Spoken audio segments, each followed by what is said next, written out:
morning po mga kababayan ng Sir. This is John, the Filipino channel lang niyo pong lingkod. So today is October 21, 2025.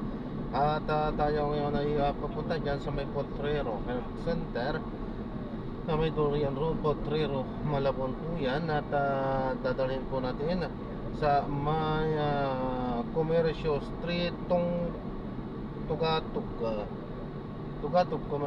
Malabon po. Okay, so magbabalik po tayo mamayang onte pag nakuha na po natin sila. Disclaimer lamang po, ang content po natin ay kalsada at hindi ang passenger. Kaya nga naman, sakasakali man po na may marinig kayo, mga pangalan ng lugar, pangalan ng tao, pangalan ng organisasyon sa government o private man yan, ay wala pong kinalaman ng channel nito at wala pong pinapatungkulan. Lahat po ng pinag-uusapan dito ay pawang dito lamang po yan sa loob at wala pong pinapatungkulan sa labas. Okay po, so babalik po tayo mamaya unti pag nakuha na po natin sila. At yan, manatiling nakaploy lang yan at makinig tayo ng mga nagbabagong balita at mga talakayan. O kaya isang milyong piso. Simple lang sumali. Bumili ng especially marked Mega Sardines, Mega Mackerel at Steam's Coffee Products. Abay, subukan mo ito, most possible Roland Paulino, ha? Ayan. Kunin ang promo code sa loob ng lata o sachet at isan sa official Facebook page ng Mega Sardines. At paalala, Kuya Aman Tosino, ayan, Kuya Bricks Tejada, abay, itamo ang sachet o tagip ng lata na may promo code dahil kailangan para mag-claim ang major prize kung sakaling manalo. Pwede kang manalo ng Toyota Race tulad ni Daisy Sobrevega ng Iloilo o kaya 1 milyon tulad ni Nora Aini Saharani Ustin ng Zamboanga City. Tali na sa Mega Millionary Promo, malay nyo, kaya manalo ng Toyota o kaya ay 1 milyon. O sige, Enyel na. Ayan. Andiyan sa'yo lang kayo eh. Ganun ba? Ito, ayan, ikatatlong bulto ng floating drugs sa West Philippine Sea ngayong buwan nasabat. Talaga?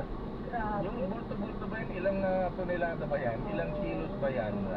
Magkano ang halaga niyan? Ayan. Arrest number 52. Enyel Parosa, please remain. Enyel. Nakayas Israel sa ikatlong beses ngayong buwan. Nakasabat ang otoridad ng malaking bulto ng illegal na soga panutang-lutang sa West Philippine Sea.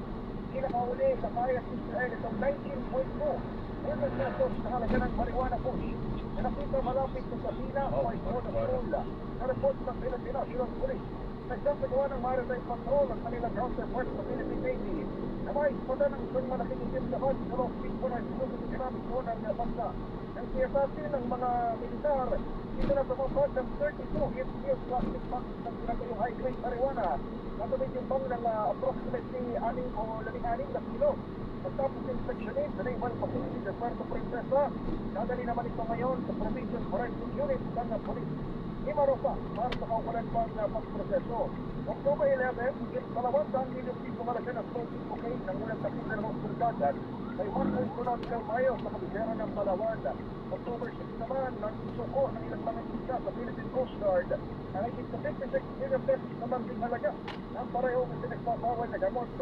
Pumasok na sa investigasyon ang PNP na basa niya ang tingin Police General of Federal Narcotics Senior na tukoy ang pinagpulaan at ang patutunguhan ng sunod-sunod na punto ng illegal drugs. Enyel.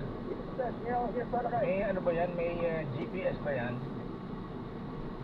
Daray ka mag-in? GPS. Yung ang tawag niyan, Yung pan-track na tracker. Oo, tracker. Oo. Parang wala naman na tayo. Wala naman. Ito naman ay by-chance lang nakikita ng Navy at Coast Guard. At saka naman nakikita natin na floating. Pero ito kasi third time na this month. At pare-pareha sila ng area kung saan nakukuha.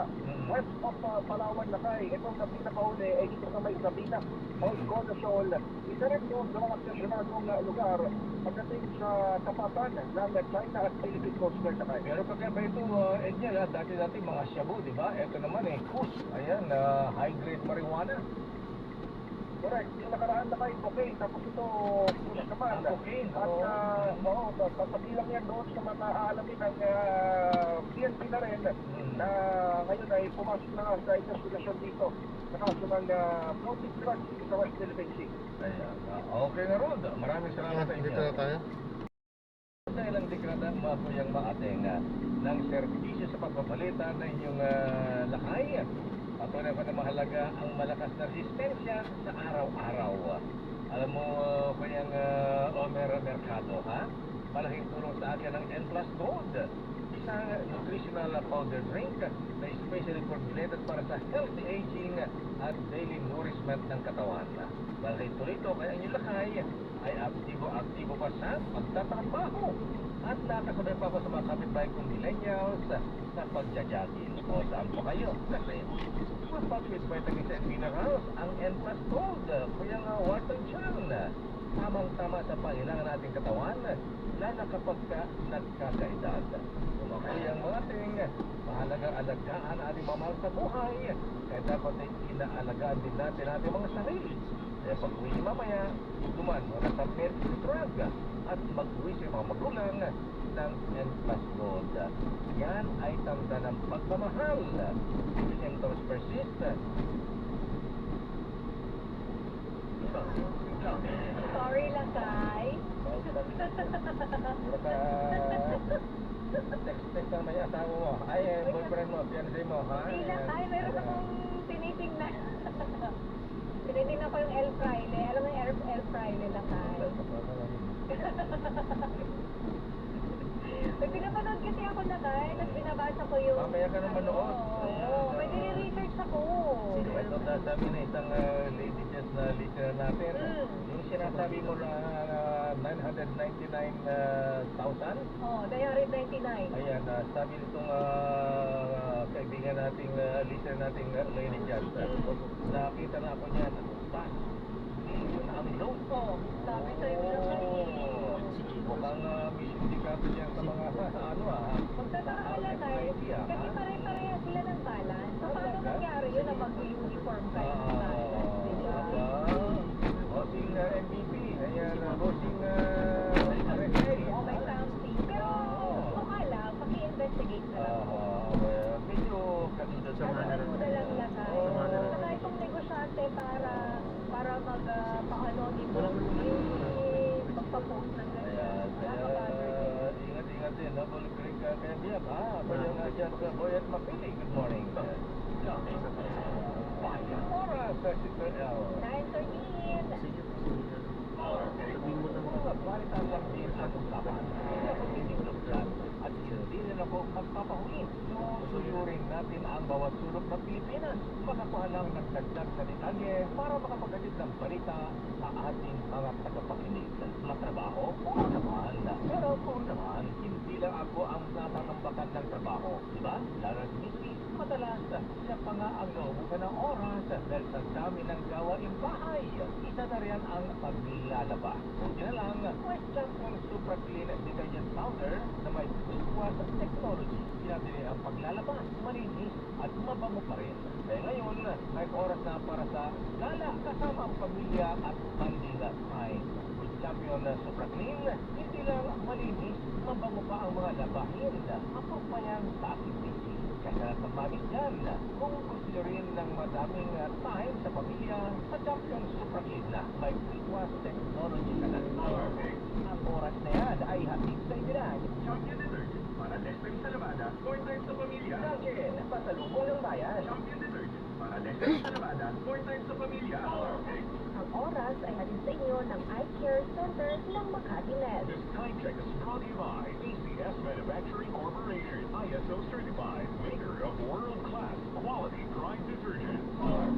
Ang balita yan ay hatid sa inyo ng MX3. Dito ako, Philip.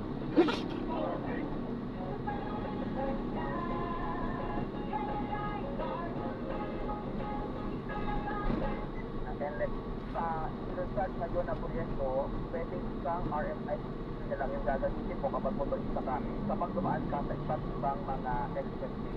Oo, alam mo, paano yung bagay yan. Ito yung pinag-uusapan natin na para ma-consolidate na yung RFID. Parang Yes, oo. lulutan. Correct. Alam mo bang nakakapagpataas yung blood pressure niya? Puro mga to. Diba? Yung, alam mong meron kang load. Oo. Alam mong meron kang RFID. Oo. Pero kinakabahan ka dahil baka yung bibilahan mo. Hindi pala kang RFID. Hindi. Wala palang RFID yung una. Or, ikaw mismo, hindi mabasa yung RFID mo. Nangyari sa akin. Correct. Oo. So yung sinasabi natin na interoperability, para kahit saang exit ka dumaan, makakadaan ka. Tapos sa ngayon, di ba, tingnan natin ay yung auto pati yung street. Pero pag sa atin, hindi nila alam kung ano ba ang difference noon basta nagpakabit lang sila ng RFID. Halimbawa, yung sinasabi ni Doris kanina, mawalang galang na Doris na naman. Eh, alam mo naman ako. Oo. Sabi ni Doris kanina, hindi, dalawa yung ginaanan ko na na tollways eh. Hindi na lang yung ginamit kong RFID. Kaya si Doris doon eh. Kasi yung NLEX at saka ECTEX, isa lang yan. Okay? So, paglabas mo ng NLEX, automatic pasok ka na sa ECTEX. Dadaan ka ng ECTEX. Yung RFID lang yan. Easy trip yan. Pagdating mo ng NLEX, hindi na easy trip yan. Auto switch na yan. Auto switch na, oo, tama. Nakakatakot ka naman din, yung malaking sign na nakalagay. Violator will be apprehended pag wala ka daw load. Makukulong ba ako pag wala ako? Kaya ako load. Ayaw, doon mo yung akin. Sabi ko dun sa ating piloto, magkala, meron akong piloto na 1,000 naman. Ang laki! Minsan mapaloadin tayo kay Sir Peter. Oh, Ito maganda, pagbalik namin. Ay, 5 piso na lang. wala na naiiwan. Okay. We're looking forward to that. Sana, matupad na yan kaagad. Okay, next row, CBB, Christian. At yan, ang bantang kumpirmado. Sigurado, ito ang Radyo Patrol, Christian Torres. CMS. Thank you, Christian.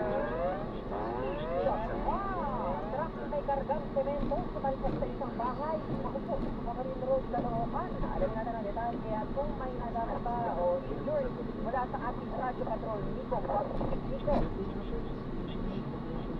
Ito na mula po ang talig payapang gabi ng pamilya Angel na lahat na sa bahagi ng Camarine Road, Barangay 178 North Caloocan, nang sumagot ang isang truck na may kargang semento sa bahagi ng kanilang bahay at ito ang investigasyon ng pulisya nang galing sa North Cagaray, Bulacan, ang 14-wheel truck na may daladalang 650 na sako ng semento na i-deliver sana sa Tondo, Maynila. Pansamantalang hinisimbula kasi ng driver ng truck sa taas na bahagi ng kalsada at nilagyan ng kanto. Pero hindi nito kinaya, kaya nagdire-diretso sa nasang bahay. Wala namang naipalang sugatan sa mga nakatambay, sa mga miyembro ng pamilya ng Angel, pati na din ang mga individual sa labas ng bahay na magyari ang insidente. Isa sa pahinante naman ng truck ang naibugat na sugatan at dinala na sa pagamutan. Sinabi naman ng mga otoridad na may responde sa insidente na hindi nasasampahan ng reklamo ang driver ng truck dahil nagsa-aregi na ang dalawang panig tungkol sa danyo. Yan ang balitang kumpirmado. Ito ang Radyo Patrol, Nico Pagsik, DDMM. Maraming salamat, Nico Pagsik at Christian Torres. May nangyari, nakareport na kalaspas, CMS, Radyo Patrol, sa Ikwento. Oras, alas 9:19. Ang oras ay natin sa inyo ng Lemex Fortis Sugar Capsule. Maluwagang paghinga, kunaw ang plema. Basta na si Lemex.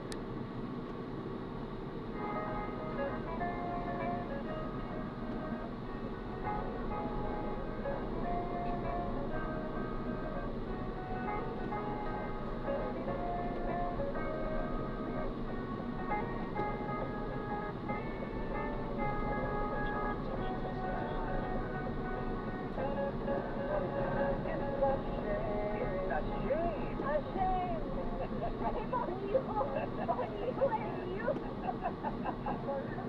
Urakot kayo! Yung mga ano ngayon, yung mga steer dance. Pero may mga natutuwa, ha? Tama, gusto ko rin si Senator Ping na maging chairman. Ayan. Balik na siya. Ayan.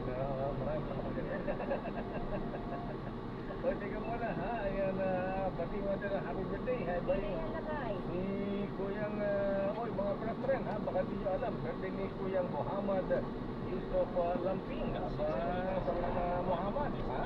Assalamualaikum warahmatullahi wabarakatuh. Boss, doon na lang ako sa Salamat likod tayo niya. dyan, ha? Ang puting sa At si Kuyang Rafi Ledesma, happy birthday kay Jenny Dais. At happy birthday din kay Mista. Ayan, Mista Jan Bunatos. Sinabati ng mga Mista sa PMS Ito, sir. Artigan 82. Happy birthday din kay Sige po. Cesar God bless po. Pascual. Wala kay Kaloy Pascual Jr. At happy birthday pa kay Christian Lloyd Alfaro. Ayan, mula kay Tito Sige Sherwin po. Salamat Alfaro. po. At sinabati natin si Kuyang Boy Mabaga. So maraming salamat po. God bless. Paalam po. Kuyang Mabaga.